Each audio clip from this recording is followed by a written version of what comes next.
Magandang gabi mga dudes. I'm here again. Another rainy day. Happy birthday to me. I'm 48 years old.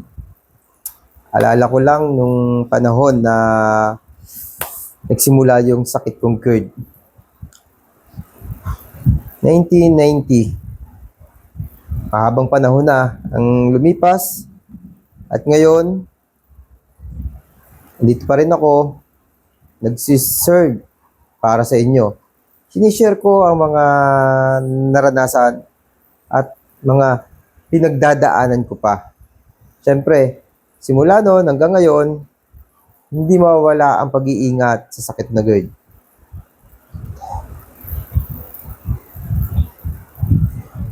Yun na nga mga dudes.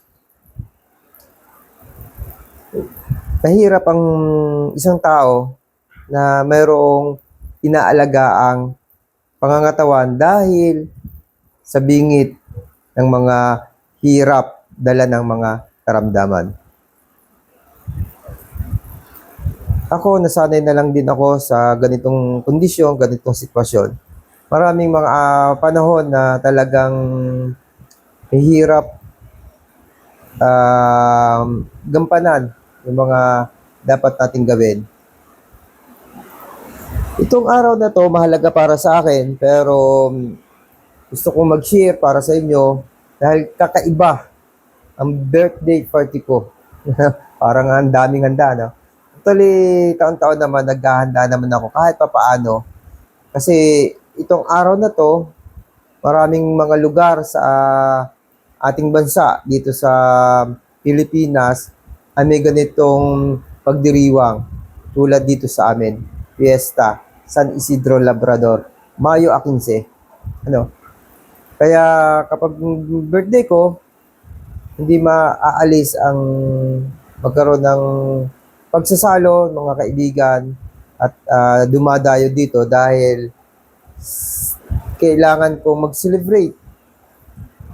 Yun nga, dahil since 1990,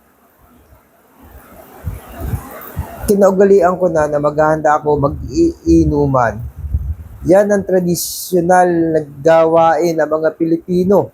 Di lang ako ha, pati kayo, alam ko yan. Yun yung maling ginagawa natin. Ano? Mag-iinuman tayo. Kasi, happy birthday. Habang tumatagal, naiisip ko, mali na yung pag-iinom. Hindi dapat yung pag-iinom. Kaya ginawa ko, tumigil ako ng pag-iinom. Pero hindi naalis sa birthday party na ginagawa ko para sa aking sarili ang magpainom.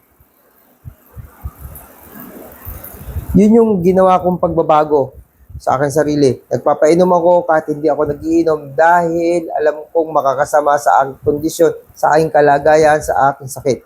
Bawal. Sa ganung ginagawa ko, ang pinipigil ko, ang iniintindi ko, ang inaayos ko, yung sarili ko. Ano, yung sarili ko, kasi may sakit ako. Pero hindi ko naiisip, yung mga tao na pwedeng dahil sa pagpapainom ko, ay mag-contribute ako ng ilang minuto, ilang segundo na mabawas sa kanilang buhay. Dahil alam naman natin, kaya nga ako nagkasakit dahil sa toxic na pumapasok sa aking katawan na ang isang dahilan ng toxic ay ang pag-iinom. Ang maaga kong pag-iinom. Ito, yung sinasabi ko, kakaiba sa ngayon. Kasi ngayon, totally, hindi ako nagpainom. Hindi ako nagiinom, hindi ako nagpainom. Kasi alam ko, pinipigil ko sa sarili ko dahil nakakasama sa sarili ko. Bakit? Hindi ko i-apply sa iba. Ano, kahit nga yung mga kapatid ko, yung bayaw ko na nagiinom, totally, wala. Actually, hindi ko alam kung nabanggit ko sa inyo. Yung dati talaga, nitong mag-training na ako as a prevention specialist, nakita ko talaga, nalaman ko na talaga yung pagiging advocate ko kulang kung hindi ko gagawin itong ganito. Kasi paano ba naman yung magsasabi ako ng mga bawal, yung tungkol sa kalusugan, tapos hindi ko nga ginagawa sa sarili ko, pero sinishare ko sa ibang tao.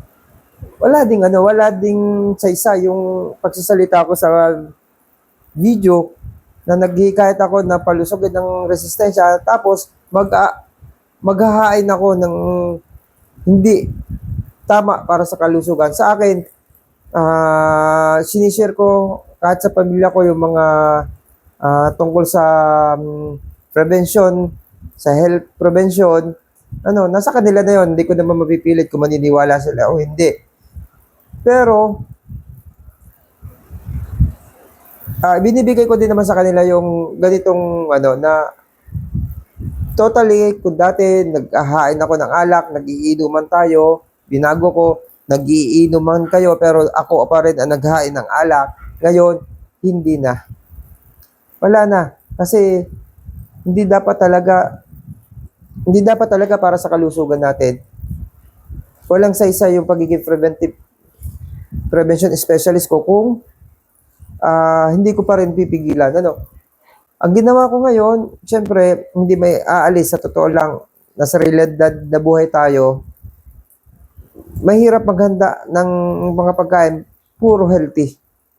Unang-una, wala tayong kakayahan. Pangalawa, gusto natin yung hinahanap paminsan-minsan. Dahil sabi ko nga, healthy na nga araw-araw healthy na yung kinakain. Sa isang araw, hindi mawawala sa isang kainan yung healthy. Hindi ko masasabing perfect healthy sa isang araw. Sa isang araw, hindi mawawala sa isang kainan, sa maghapon, yung healthy. Ginagawa yan araw-araw. Ngayon naman, itong panahon ganito, hindi lang iisang okasyon yung araw na to, naghain tayo ng, syempre, ako sabi ko sa inyo, mahilig ako magluto.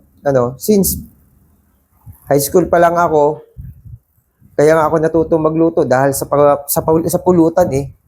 Yan ang talagang dahilan kung ba't natuto ako magluto, dahil sa pulutan. Kahiligan ko magluto kapag may okasyon dito sa amin. Ako ang nagluluto, ako ang nagpipresent ng magluto, kahit dito sa bahay.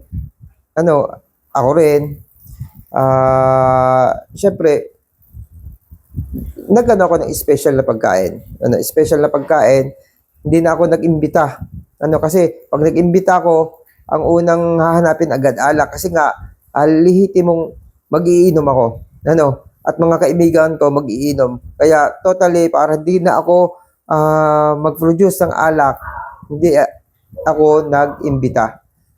Pamilya ko lang talaga.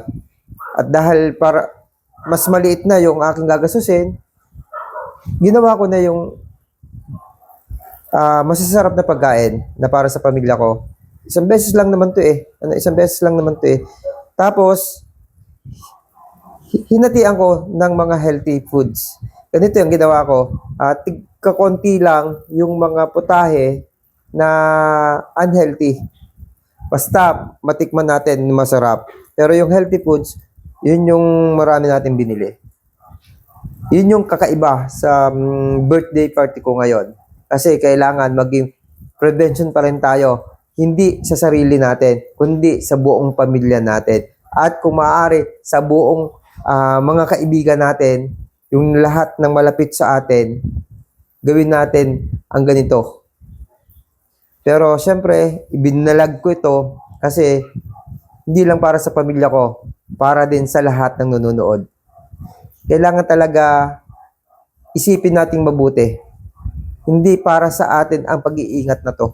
Hindi para sa akin, hindi para sa inyo. Para ito sa mga susunod na henerasyon natin. Kailangan matuto yung mga kabataan na ingatan ang sariling katawan kasi ito ang bubuhay sa kanila. Alam mo na, di ba?